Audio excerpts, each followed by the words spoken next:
Hello दोस्तों, नमस्कार सभी को।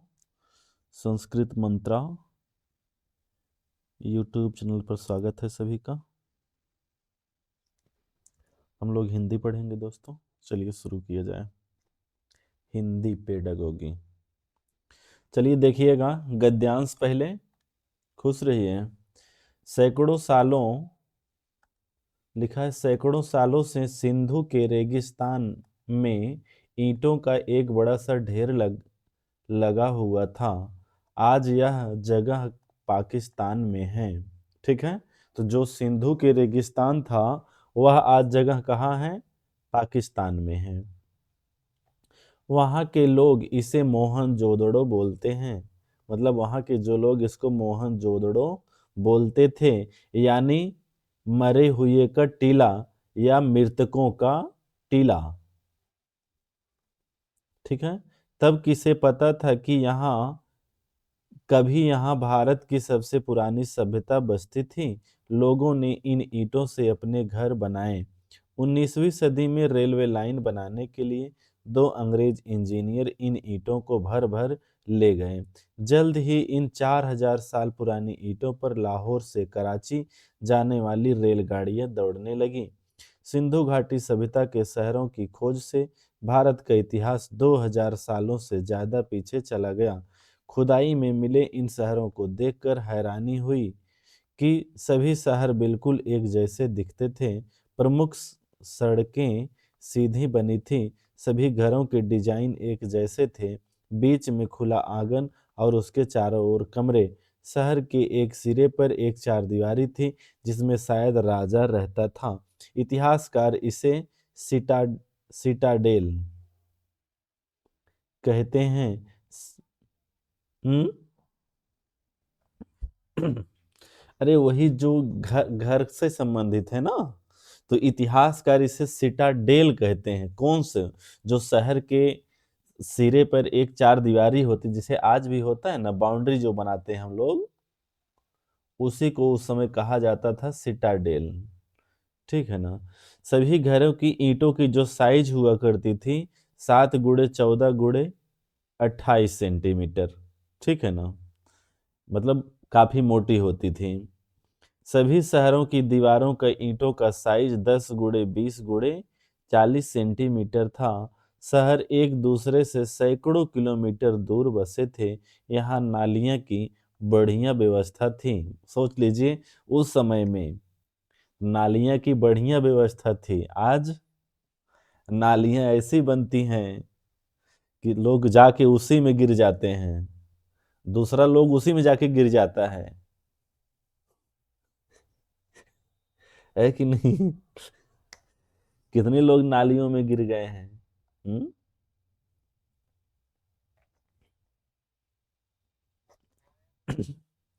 हाँ। आगे देखिए। सैकड़ों सालों से सिंध के रेगिस्तान में ईंटों का एक बड़ा सा ढेर लगा हुआ था। लोग उसे क्या पुकारते थे? हड़प्पा, मोहनजोदड़ो, लोथल, कालीबंगा। तो ऊपर में जस्ट अभी पढ़े हैं, है ना?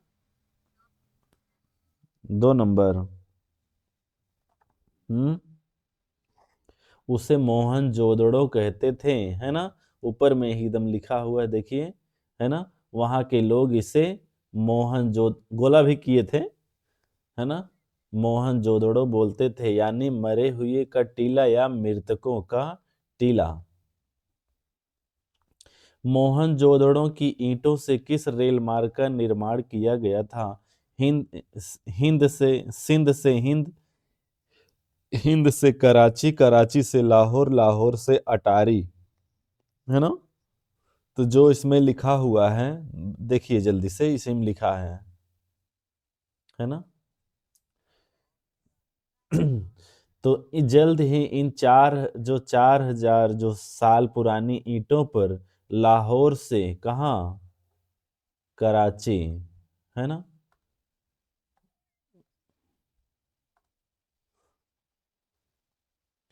तो लाहौर से कराची या कराची से लाहौर। मोहनजोदड़ो की ईंट कितनी पुरानी थी? 400 वर्ष, 4 लाख वर्ष, 4000 वर्ष, 2000 वर्ष। तो इसकी पुरानी ईंटें भी गोला हुआ है ना। जल्द ही इन 4000 साल पुरानी ईंटें, है ना जी। ऑप्शन सी राइट आंसर हो जाएगा, इसका भी सी, इसका भी सी, इसका बी, है ना। आगे देखिए, खुदाई में मिले दो सबसे बड़े शहरों को देखकर आश्चर्य क्यों हुआ?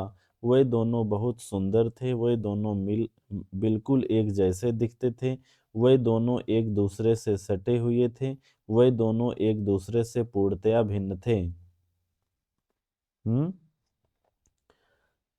भाई, खुदाई में जो मिले दो बड़े शहर, वो पढ़ लीजिए, आंसर मिल जाएगा, देख लीजिए। ठीक है, तो क्या लिखा था?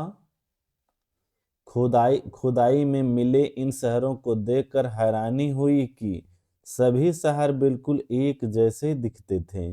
प्रमुख सड़कें सीधी बनी थी, लेकिन हो गया आंसर क्या हुआ? वे दोनों बिल्कुल एक जैसे दिखते थे। ऑप्शन बी नंबर हो गया, है ना। चलिए, आगे आ ही गया। इतिहासकार सिटाडेल किसे कहते हैं? शहर के एक कोने पर बनी चारदीवारी को, शहर में बने मिट्टी के घर को, मिट्टी से बनी ईंटों को, नगर व्यवस्था को। हम्म अरे, शहर के एक कोने पर बनी चार दीवारी, घर को थोड़ी बोलते थे। चार दीवारी ने बताए, अभी जस्ट नहीं बताए हम। यहाँ क्या बताए थे? यहाँ यहाँ क्या बताए थे? बनाए नहीं थे, यहाँ चार दीवारी चार ओर से बना होता है। वही तो बात किया है। ए नंबर। तो हम बता भी दिए, लेकिन पूरा नहीं के लिए कि आगे का कुछ क्वेश्चन है उसमें। निम्न में कौन सी विशेषता इन दोनों नगरों से संबंधित नहीं है? सभी घरों की ईंट का आकार समान था, सभी शहरों की दीवारों का ईंट का आकार समान था, सभी शहरों से घरों की संरचना समान थी, और सभी शहर की नालियों की व्यवस्था अच्छी नहीं थी। तो हो जाएगा, इन नगरों की विशेषता जो नगर थे उनकी नालियों की व्यवस्था अच्छी थी। तो यहाँ लिखा था अच्छी नहीं थी, तो इसलिए गलत हो गया। आगत शब्द है रेलवे लाइन, सभ्यता, भारतीय इतिहास। तो रेलवे लाइन, है ना।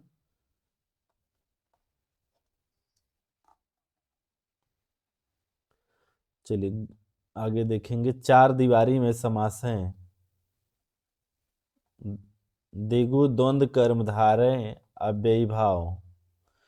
चार दीवारी, है ना। चार दीवारी मतलब चार क्या है? संख्या। तो संख्या सूत्र बताए थे, हमने बताए थे संख्या का संस्कृत बताए थे, संख्या पूर्वो दिगु बताए थे ना। जिस समास का पहला पद संख्यावाची हो वह दिगु समास कहलाता है।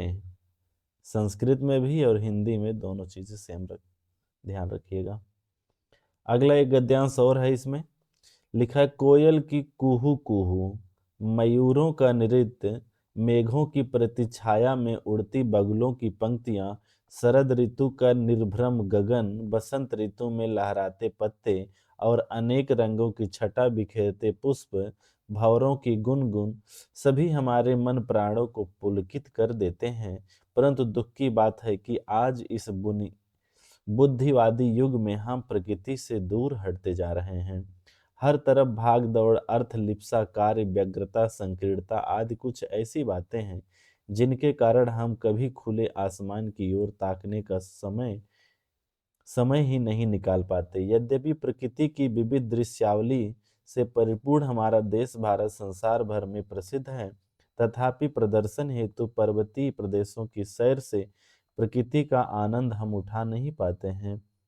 प्राकृतिक सौंदर्य से परिपूर्ण स्थलों पर भी हम सांसारिकता में उलझे और पिकनिक का मजा लेते अपना समय यूं ही गंवा बैठते हैं। लिखा है निम्नलिखित में से कौन सा मन को प्रसन्नता प्रदान नहीं करता? कोयल की मधुर वाणी, रंग बिरंगे फूल, मोरों का नृत्य, मशीन की ध्वनि। क्या हो जाएगा? मशीनों की ध्वनि, है ना। मशीन की ध्वनि कान को किरकिरी करता है ना। और, और गाना कहते हैं ना, कोयल सी तेरी बोली, तो कोयल की बोली मधुर है।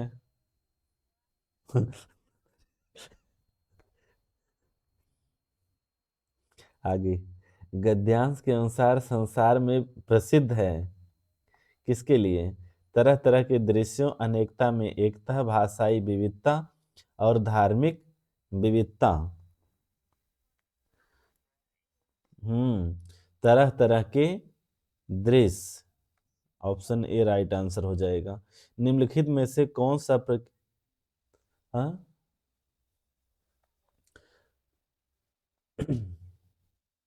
अब ये चीजें आपको सेम नहीं मिलेगा, ठीक है ना। ये पढ़ने से आपको अंश इसका अर्थ पता चला, ठीक है ना, कि गद्यांश के अनुसार संसार में प्रसिद्ध है, तो सेम टू सेम जैसे पढ़िएगा, है ना।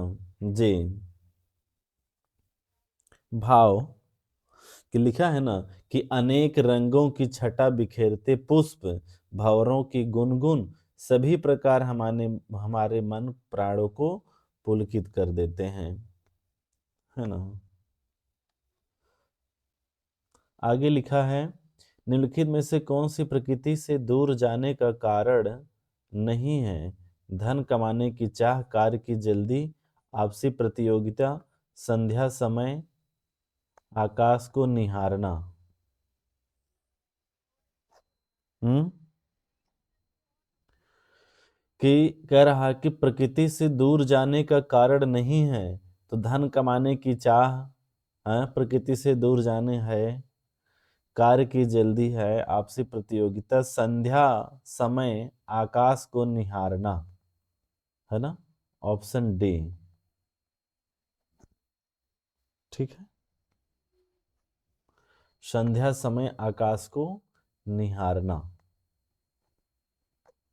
हम्म कोलाहल भरा वातावरण, महानगरों की व्यस्तता, संकीर्णता आदि कुछ ऐसी बातें हैं जिनके कारण हम कभी खुले आसमान की ओर ताकने का समय ही नहीं निकाल पाते हैं।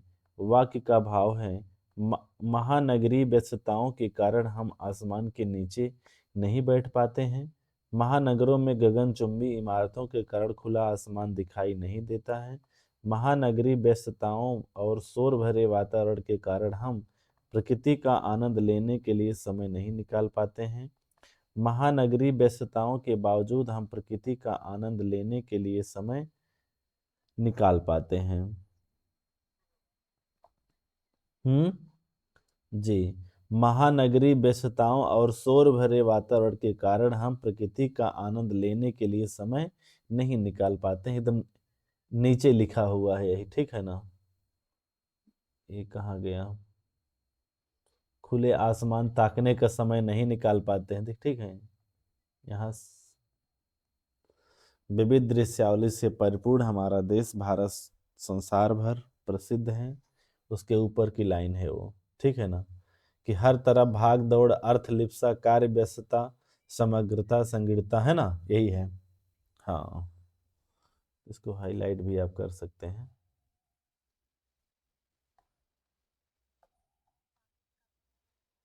हम्म, आगे लिखा है प्रकृति की ओर संकेत करने वाला शब्द नहीं है। शरद ऋतु, बिखरते पुष्प, खुला आसमान, कल पुर्जे। हाँ, कल पुर्जे, कल पुर्जे नहीं है। हाँ, एक कल पुर्जे मतलब जो हमारे यहाँ जो मशीनरी है ना, उसके पार्ट्स। हाँ। हाँ। भाग दौड़ में समास है। हाँ, बताए थे ना, भाग और दौड़, दाल भात, पूड़ी सब्जी, माता पिता, राधा रानी, है ना, राम लक्ष्मण,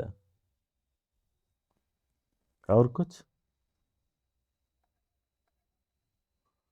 संस्कृत में चलता है, बहुत सारा उदाहरण है संस्कृत में तो। प्रदर्शन में उपसर्ग ना है, प्रा है, प्रद है, दर्शन है। जी, प्रा, प्रा जोड़ दर्शन, प्रदर्शन। संज्ञानात्मक अकादमिक भाषा निपुणता काल्प किससे संबंधित है? विषयों से संबंधित औपचारिक अकादमिक अधिगम, अंग्रेजी साहित्य के लिए औपचारिक अकादमिक अधिगम, विवाद कौशल में सुधार के लिए औपचारिक अकादमिक अधिगम, केवल मनोविज्ञान के लिए औपचारिक अकादमिक अधिगम। हम्म, बिल्कुल, ए नंबर। संप्रेषणात्मक, चलिए संप्रेषणात्मक, एक मिनट।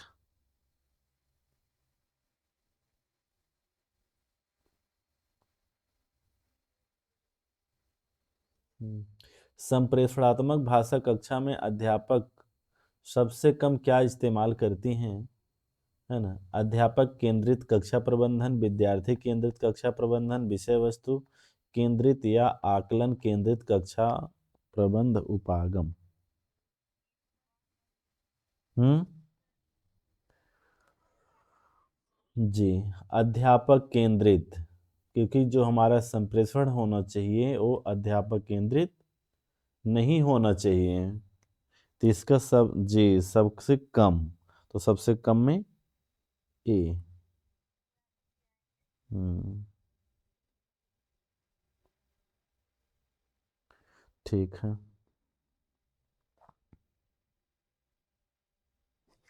आगे देखिए, भाषा शिक्षण के लिए प्रत्यक्ष विधि में किन दो घटकों का प्रयोग किया जाता है? श्रव्य भाषिक और श्रव्य दृश्यात्मक विधि, श्रव्य भाषिक और व्याकरण अनुवाद विधि, श्रव्य भाषिक विधि संरचनात्मक उपागम, श्रव्य भाषिक विधि और संप्रेषणात्मक उपागम। हम्म, फोर, श्रव्य भाषिक और श्रव्य दृश्यात्मक, ठीक है, ए नंबर, ठीक है। लिखा है, लता अपनी कक्षा में दो विद्यार्थियों अजय और आभा के बीच संवाद करवा रही हैं। इनमें से एक विद्यार्थी को इस संवाद को आगे बढ़ाने की जरूरत है। लता किस कौशल का आकलन कर रही हैं? केवल श्रवण, श्रवण वाचन, श्रवण पठन, केवल वाचन। हम्म, श्रवण एवं वाचन, ऑप्शन बी, ठीक है। नजमा भाषा के एक प्रश्न पत्र में प्रश्नों के काठिन्य स्तर का हिसाब लगा रही है। एक प्रश्न का कठिनाई स्तर का मूल्य 30 है। नजमा को इस प्रश्न के बारे में क्या करना चाहिए? इस प्रश्न को परीक्षा प्रश्न पत्र में रखना चाहिए, इस प्रश्न को परीक्षा प्रश्न से हटा देना चाहिए, यह प्रश्न परीक्षा प्रश्न पत्र के माध्यम के रूप में कठिन होगा, यह प्रश्न परीक्षा प्रश्न पत्र के लिए एक अच्छा प्रश्न है। हम्म, इस प्रश्न को कह रहा है नजमा, इस क्या करना चाहती है? कठिनाई स्तर का हिसाब लगा रही है। तो भाई कह रही है, तो जब इस प्रश्न को परीक्षा प्रश्न पत्र से हटा देना चाहिए, क्योंकि कठिनाई का लेवल है भाषा में नहीं रखना चाहिए, ठीक है ना। मौन अवधि में शिक्षार्थी क्या करते हैं? भाषा के सात कार्य करते हैं, भाषा नहीं सीखते हैं, चेहरे के भाव भंगिमा सीखते हैं, भाषा के प्रति समझ नहीं बना पाते हैं। हम्म, भाव भंगिमा, मौन अवधि में शिक्षार्थी भाषा के साथ कार्य करते हैं। जी, भाषा के साथ कार्य करते हैं। तब वही ने पूछा है। चलिए, ई ELL विद्यार्थी व शिक्षार्थी जो दृश्यात्मक माध्यमों द्वारा प्रस्तुत की गई सूचनाओं का लाभ उठा पाते हैं। दृश्यात्मक, श्रव्यात्मक, गत्यात्मक, स्थानिक। बताइए। आ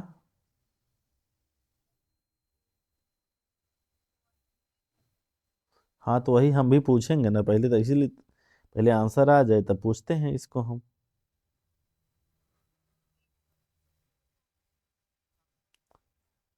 क्या?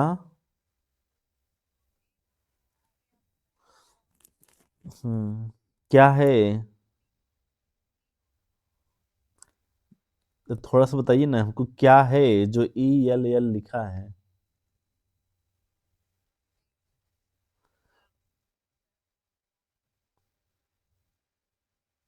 आया कभी नहीं आया था।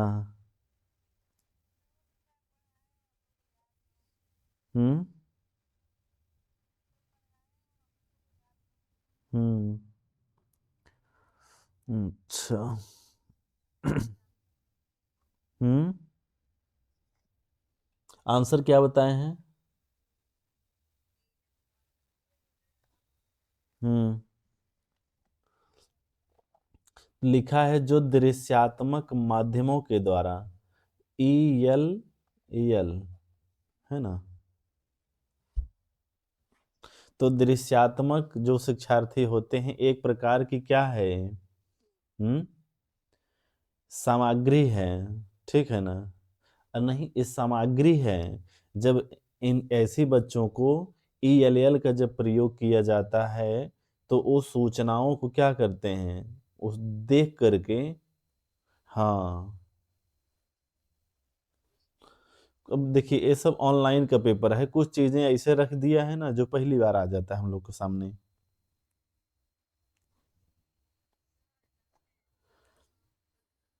नेटवर्क इशू होगा आज, हमको लग रहा है।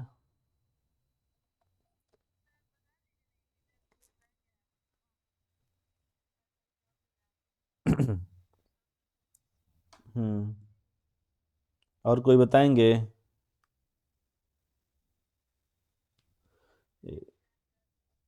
किसी को? अच्छा, सत्यम नहीं है का आज क्लास में? हम्म। वो क्विज कराते हैं। क्विज करा देखे, क्विज करा रहे हैं। अपना क्विज एको बार नहीं दे रहे थे। हम्म। हाँ, क्विज देख। हाँ। नहीं तो और भी क्विज होता है ना, क्विज और भी तो होता है, लेकिन एको नहीं देते हैं।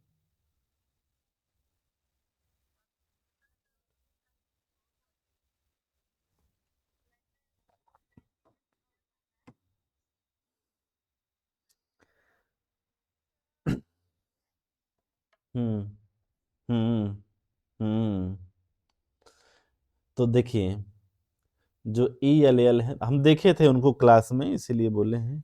हमको एक टेस्ट नहीं एको बार दे रहे थे, क्योंकि हमने भी कई बार टेस्ट डाला, टेस्ट नहीं दे रहे थे। इससे पहले मैराथन भी हुआ है।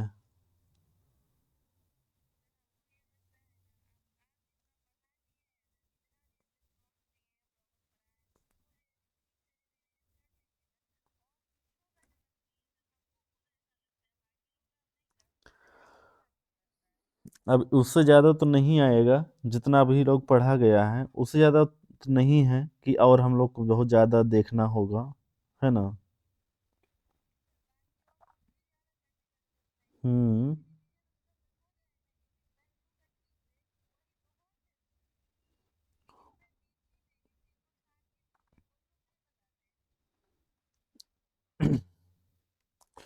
तो बाकी हम लोग तो पढ़ ही लिए हैं, बस रिवीजन हम तो बोले हैं, रिवीजन करते रहिए। बहुत ज़्यादा कुछ इसमें नहीं है। ठीक है ना? चलिए, तो देखिएगा, यहाँ पूछा था ना दृश्यात्मक है तो एक प्रकार का संसाधन है। ELL क्या बताई है तनु? हाँ, इंग्लिश लैंग्वेज लर्निंग। तो जब बच्चों किसी मान ली हिंदी का बच्चा है, अगर उसको आप विजुअली दिखा दीजिएगा, मतलब प्रेजेंटेशन उसको दिखा दीजिएगा, तो उसको भाषा समझने में समस्या नहीं होगी, है ना। क्योंकि जब दृश्यात्मक चीजें हम देख लेते हैं, खाली हमारी बात को ओरल सुनिए और वो चीजें हम प्रेजेंटेशन के माध्यम से आपको दिखा भी दें, तो दोनों से ज़्यादा कारगर साबित होगा ना।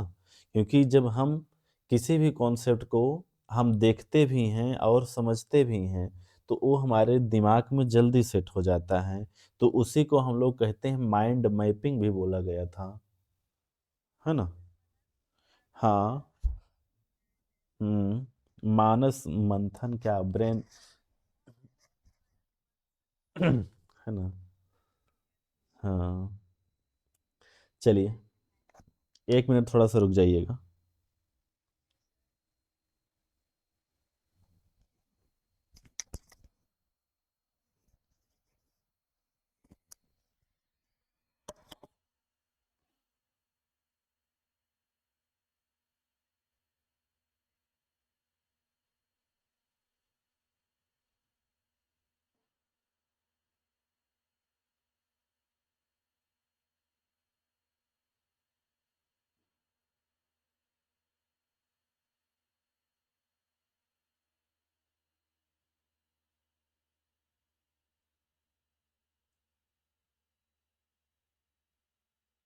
हाँ मैम, कहाँ पहुँचे?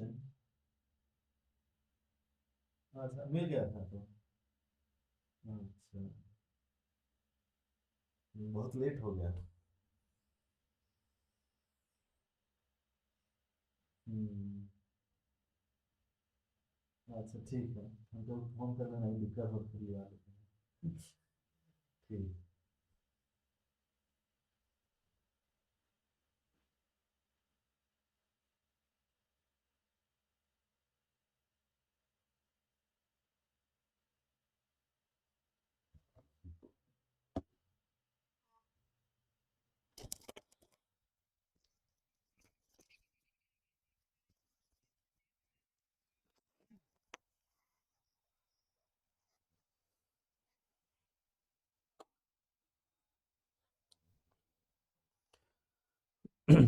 चलिए देखिए, तेरह तेरह नंबर, व्याकरण अनुवाद विधि में व्याकरण कैसे पढ़ाई जाती है? आगमनात्मक, निगमनात्मक, बिना किसी व्याख्या, बनावटी।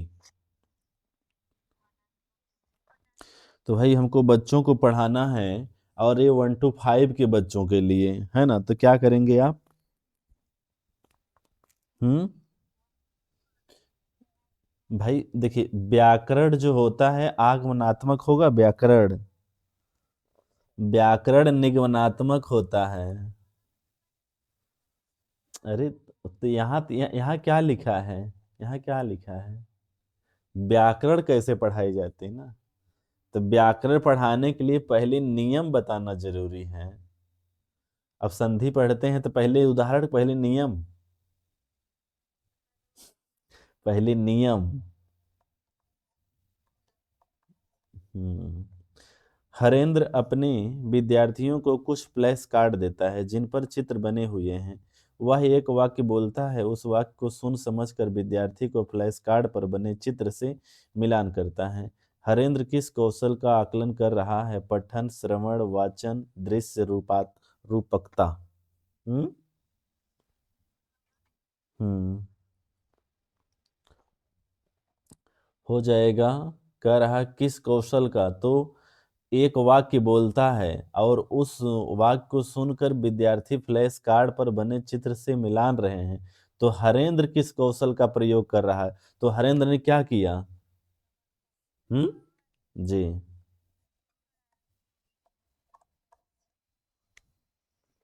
ठीक है ना। नीलम अपने विद्यार्थियों को कुछ एक टेक्स्ट देती है, वह उन्हें एक वाक्य देती है जिसमें कोई एक शब्द रेखांकित किया गया है। बहुविकल्पी उत्तर वाले प्रश्न के आधार पर वह कहती है, रेखांकित शब्द का विलोम शब्द बताओ। वह भाषा के किस उपकौशल की परीक्षा ले रही है? श्रवण, पठन, शब्द भंडार, व्याकरण। हम्म। तो शब्द भंडार, सी नंबर। निर्देशित पठन की मनोवैज्ञानिक। वाइगोस्की का निकटस्थ विकास, पियाजे का, थॉर्नडाइक का या स्किनर का? निर्देशित पठन। हम्म अरे थॉर्नडाइक पठन कहाँ है, ये सब वाइगोस्की का नहीं पढ़े हैं? तो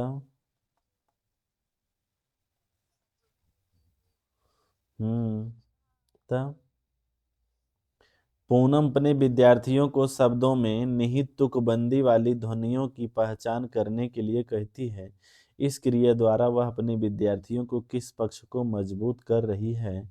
ऑप्शन ए है ध्वन्यात्मक जागरूकता, अमूर्त आकृति विज्ञान मूलक जागरूकता, लिपि विज्ञान मूलक जागरूकता, व्याकरण जागरूकता। हम्म हम्म ध्वन्यात्मक जागरूकता, ऑप्शन ए राइट आंसर है। सुधा अपने विद्यार्थियों के समक्ष प्रवाह पठन का आदर्श रूप प्रस्तुत करना चाहती है। उसे अपनी कक्षा में किस पठन युक्ति का क्रियान्वयन करना चाहिए? सरसरी तौर पर पठन, बारीकी से, मौन या ऊंचे स्वर में सस्वर? हम्म देखिए, सुनिए। सुधा अपने विद्यार्थियों के समक्ष प्रवाह पठन, कैसा पठन? प्रवाह पठन आदर्श रूप प्रस्तुत करती है। वह अपनी कक्षा में किस पठन युक्ति का क्रियान्वयन कर रही? जब प्रवाह होगा तो ना बारीकी होगा ना मौन होगा। और सरसरी, और सरसरी मतलब जल्दी से होना, लेकिन ऊंचे स्वर में या सस्वर पठन कर रही है। ठीक है, ऑप्शन डी। विद्यार्थियों को नई शब्दावली सीखने सिखाने के लिए युक्तियां सीखनी क्यों जरूरी हैं? जिससे कि विद्यार्थी आप इस शब्द संपदा सीख सकें, जिससे कि विद्यार्थी सीखे गए शब्दों को याद रख सकें, जिससे कि विद्यार्थी नई भाषा अर्जित कर सकें, जिससे कि विद्यार्थी अच्छे अधिगमकर्ता बन सके। हम्म थ्री, जिससे कि विद्यार्थी नई भाषा अर्जित कर सकें। अरे नई शब्दावली सीखने की युक्तियां, शब्द संपदा, है ना? ठीक है, ऑप्शन ए। आपकी नियुक्ति माध्यमिक स्तर पर भाषा अध्यापक के रूप में होती है। कक्षा में आपकी क्या भूमिका रहेगी? आप एक निर्णय लेना चाहेंगे कि क्या और कैसे पढ़ाना है? क्या आप सीखने के लिए स्थितियों का सृजन करना चाहेंगे? विद्यार्थियों को सीखने के अवसर देंगे? या शिक्षार्थियों के सामने विशेष सामग्री प्रस्तुत करना चाहेंगे? या एक संसाधन के रूप में कार्य करना चाहेंगे? आवश्यकता अनुसार उसे संकेत या मदद करेंगे? हम्म ऑप्शन दो। देखिए, आप यह निर्णय लेना चाहें क्या और कैसे पढ़ाना है, बात सही है।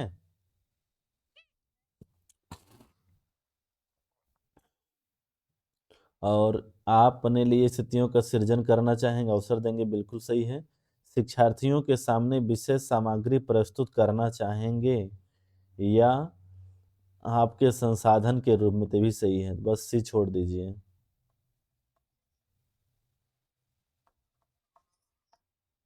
D number. कितना सही हुआ? 5। चलिए, सभी लोग कमेंट में अपना जवाब जरूर दीजिएगा। ठीक है, सभी लोग वीडियो को लाइक शेयर करना ना भूलिएगा। मिलते हैं दोस्तों हम लोग अगली क्लास में, तब तक के लिए बाय सभी को।